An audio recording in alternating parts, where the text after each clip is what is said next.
So I'm Dan. I was born here in Lincoln. I'm 38. And I had a pretty good upbringing, to be honest. I've got no complaints at all on that front. I've come from a pretty normal family, great parents, well supported. And yes, so at 16 when I finished school. I didn't go to sixth form. Unfortunately, I went straight into the workplace, and that's when I became involved in hospitality.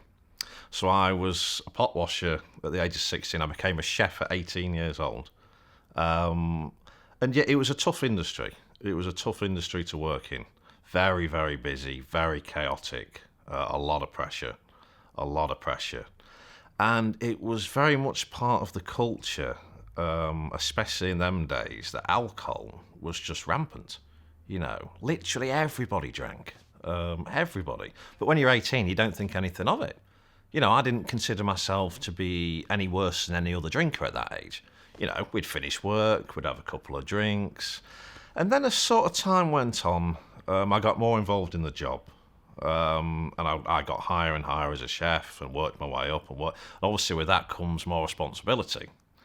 More responsibility comes more pressure. And I found I was then staying after work, instead of a couple of times a week having a drink, every night. Every night I was starting to drink more, but everybody else did. All the other chefs did. All the waitresses and waiters, they all stayed behind and drank. And it just started to get worse without me even knowing it. I would say about the age of 21, I was well on my way to having a big problem. I didn't know it, but looking back, now I can certainly see it. And again, I carried on in the job, cooking, and then I started to drink at home. So from my early 20s, it had gone from drinking just after work to then drinking after work and when I got home. And that's how it carried on for a couple of years again. And again, this was not a conscious thing. This was happening, without me even realising it. And as time went on, I was then drinking before I went to work. So I was drinking before I went to work, I was drinking after work, and then when I got home after work, time went on, and everybody was encouraging it. Everybody was encouraging it. 'Cause everybody in my family drinks as well, and I was still living at home at the time, so it would be encouraged also at home. And it's like a domino effect. It just gets worse and worse and worse and worse. And then I was drinking at work in the end. So I was drinking on duty, basically. And this took me to the age of probably 30. I was functioning alcoholic. I was functioning. That's when it started to change about 8 years ago, is when I could no longer function. I could no longer function. I was starting to lose everything that was important in my life. I had a nice girlfriend, I lost her. My money just started to disappear. All my relationships with friends, family, just gone. It was just, I was losing everything almost by the day. This drug called alcohol was costing me everything. Absolutely everything. All I could think about was another drink. That is all I was obsessive. I was obsessive over alcohol. That became the number one important thing in my life. Any money I did have was for alcohol. Every thought I had was about alcohol. Eventually I lost my job. Because I could no longer work. I could no longer function, in that kind of state. And that sort of takes me to about 3 or 4 years ago. I was in a desperate situation. I had hit absolute rock bottom. There was nothing left. There was no reason left for me to get out of bed. I didn't want to get out of bed. I didn't want to go anywhere. I'd completely cut myself off from society in every single way. I was absolutely powerless over alcohol in every single way you can imagine. And that's kind of when I started to realise I needed help, because I'd never really tried to get help before. I tried talking to people here and there, but people wouldn't really listen. I felt like I was being judged. There was sort of little groups here and there that I'd try going to, but I never found it worked. It just wasn't for me. And I honestly thought I'd run out of options. I'd run out of hope, and I'd run out of options. And that's when I heard about Lincolnshire Recovery Partnership. I was online and I was just researching. I was thinking there must be somebody that can help. There's got to be. And that's when I come across Lincolnshire Recovery Partnership, and I managed to pluck the courage up to phone. I was terrified, absolutely terrified. I was so nervous because nobody had listened to me before. So why should they listen to me now? So I remember the phone call well. I rang up and I got a lovely greeting off the lovely lady on reception, and she arranged for me to come in and meet a key worker, and he was absolutely amazing, absolutely amazing. The support I got was absolutely brilliant from day one, and he explained everything to me. It's not my fault. I should stop beating myself up. Addiction is a disease. My brain just works a bit different to other people's. And no one ever told me that before. I'd always been made to feel like a bad person. So Lincolnshire Recovery Partnership was the first time I'd been treated like a human being. And yeah, we gradually reduced my alcohol intake. Very professional process. I felt safe all the way through, and we reduced it down. And yeah, I think that was a 10-month process. And it was tough. It was tough. But he inspired me, my key worker. He kept me going. He kept me going all the time. If I ever felt low or ever felt like giving up, he'd give me that encouragement to keep me going, which was absolutely amazing.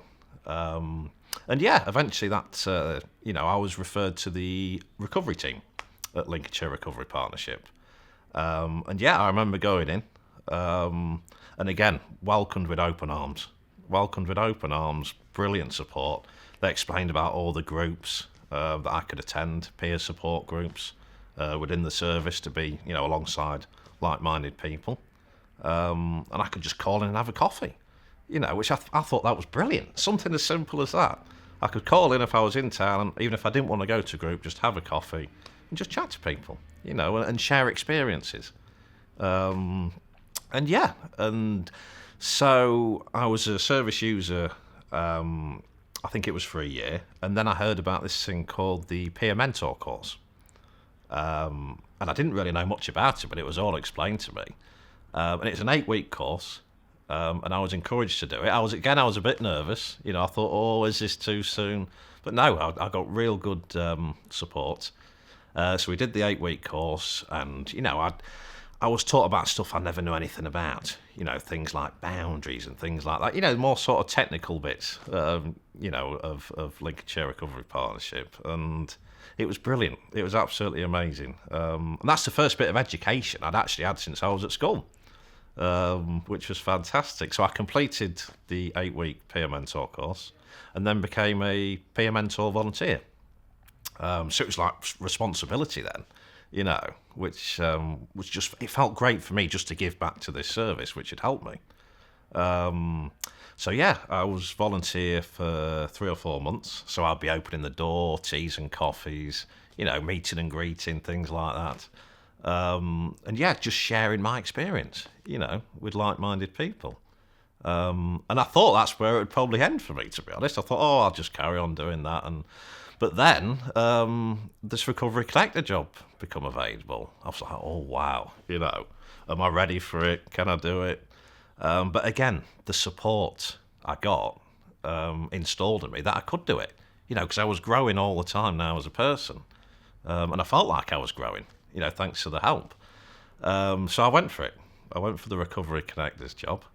And yeah, I managed to get it, which it's just amazing. It feels absolutely amazing. To now, this service, which saved my life, I'm now working for and giving back, which just feels incredible. Absolutely incredible. I'm so proud to be part of Lincolnshire Recovery Partnership. I really am. I smile all the time now. I really do. So yeah, that's where I find myself today, settling into my new amazing job and helping others the best I can. And yeah, I hope with the support of Lincolnshire Recovery Partnership to go forward and carry on growing. I would say to somebody who's thinking of making that phone call to get help that there is support out there. You're not alone. People do care, that they really do care, and you can do this. Recovery is a reality. It is a reality. It can, does, and it will happen. It's happened to me, and it can happen to anybody else. So yeah, since I've got into recovery, I've started to get them connections all back now. So everything that had gone wrong in my life has now sort of flipped. It's not perfect, yeah, of course it's not, because it takes time. It's a journey. So I'm getting them relationships back now with friends and family. I'm back in the workplace. I never thought I'd get another job. So I'm earning money again. I'm working. All these amazing things. My mental health. I thought my mental health was gone for good, but now it's back. My physical health. I feel great. I feel fit. I feel healthy. Which to me is it's incredible.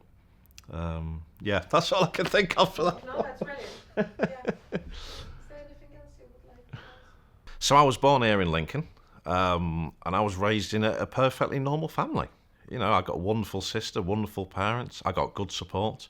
We didn't want for anything, really. There was plenty of love, plenty of connection. And yeah, I couldn't have wished for a better family, really, growing up here in Lincoln.